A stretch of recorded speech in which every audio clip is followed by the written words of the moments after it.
যদি সরকারের হ্যাডম থাকে আমাদেরকে গ্রেফতার করে দেখাক। সরকারের সমালোচনা হবে, তারেক রহমানের নাম ধরে হবে।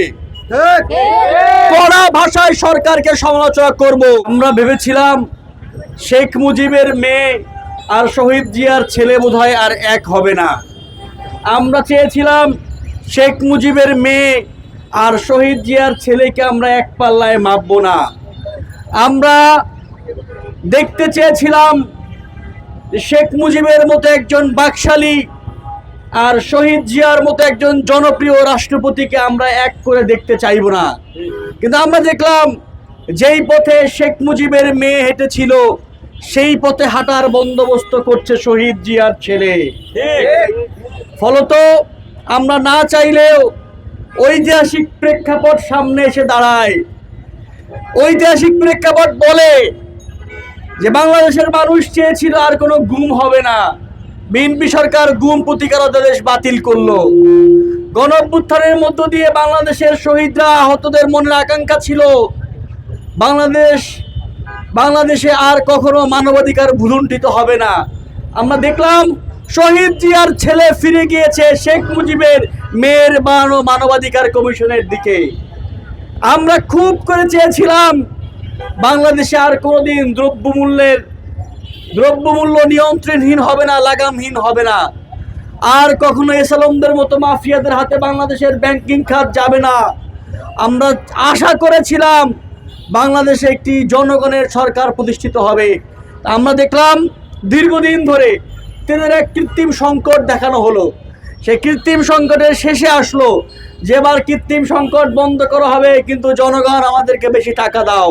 মানে তেল আছে, একদিন ধরে নাটক করেছি তেল নাই, এখন যদি বেশি টাকা দাও তাহলে আবার তেল দিয়ে দিব। সুতরাং নাটক করে বাংলাদেশের মানুষকে কষ্ট দেওয়ার এক বিশাল খেলা খেলছে তারেক রহমানের সরকার। একই সঙ্গে পুরো বিশ্ব যখন ইরানের মুসলিমদের ইনকিলাবের লড়াইয়ের দিকে ধাবিত হচ্ছে, পুরো বিশ্ব যখন ইরানের নির্যাতিত ফিলিস্তিনের নিপীড়িত মানুষদের পক্ষে দাঁড়িয়েছিল, তখন তারেক রহমানের পররাষ্ট্রমন্ত্রী প্রেস রিলিজ দিয়েছিল আমেরিকার পক্ষে। মানবতার বিপক্ষে দাঁড়ানোর এইরকম নজির বাংলাদেশ আর কখনো দেখে নাই। আমেরিকার কাছে, ইসরায়েলের কাছে মাথা বিক্রি করার এরকম উদাহরণ আর বাংলাদেশে কখনো স্থাপিত হয়নি, যেটি করেছেন তারেক রহমান এবং তার পররাষ্ট্রমন্ত্রী। বাংলাদেশের মানুষ সব সময় ফিলিস্তিনের লড়াইয়ের পক্ষে, ইরানের মানুষের ইন্তিফাদার লড়াইয়ের পক্ষে ছিল, আছে এবং থাকবে।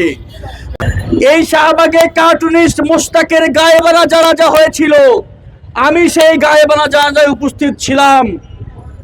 এনসিপির সেক্রেটারি সংসদ সদস্য আক্তার হোসেন সেই গায়েবানা জানাজা ইমামতি করেছিলেন। আপনাদের মনে থাকার কথা, একটি কার্টুন আকার অপরাধে মোস্তাককে কাস্টোডিয়াল টর্চার করে মৃত্যুর দিকে ঠেলে দেওয়া হয়েছিল।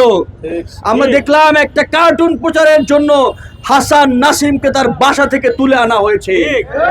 আজকে তার জামিন শুনানির কথা ছিল, কিন্তু তার জামিন শুনানি হয় নাই।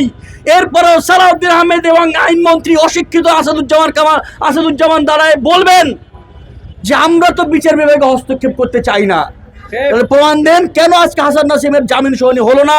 কেন হাসান নাসিমকে গ্রেফতার করা হলো? কেন তাকে ডিবি দিয়ে তুলে আনা হলো? কেন 3 ঘন্টার মধ্যে জানানো হলো না তাকে কেন গ্রেফতার করা হয়েছে? তারেক রহমান ফেসবুকে এসে বলছেন যে কার্টুন প্রচার করেন, আমার বিপক্ষে হলেও করেন, কিন্তু যেই কার্টুনে কোনো রকমের মানহানি নাই, যেই কার্টুনে একটা স্যাটায়ার করা হয়েছে যেটি চিফ হুইপ নিজেই করেছেন, সে চিফ হুইপ আবার তার লোকদেরকে দিয়ে মামলা করিয়ে হাসান নাসিমকে গ্রেফতার করছেন। আমাদের ভাই হাসান নাসিম জেলে আছেন। যেই সংসদে দাঁড়িয়ে আপনারা বড় বড় কথা বলেন, যেই সংসদে দাঁড়িয়ে নুরুল ইসলাম মনি চিফ হুইপ হয়েছেন, মনে রাখবেন ওই সংসদ জনগণ দখল করেছিল বলেই আজকে চিফ হুইপ আপনি। ফলত আমরা আজকের এই সমাবেশ থেকে দাবি করছি হাসান নাসিমকে অবিলম্বে মুক্তি দিতে হবে। কার্টুন প্রচারের জন্য, লেখার জন্য আর কাউকে গ্রেফতার করা যাবে না। সরকারের সমালোচনা হবে, তারেক রহমানের নাম ধরে হবে। কড়া ভাষায় সরকারকে সমালোচনা করব, যদি সরকারের হ্যাডম থাকে আমাদেরকে গ্রেফতার করে দেখাক।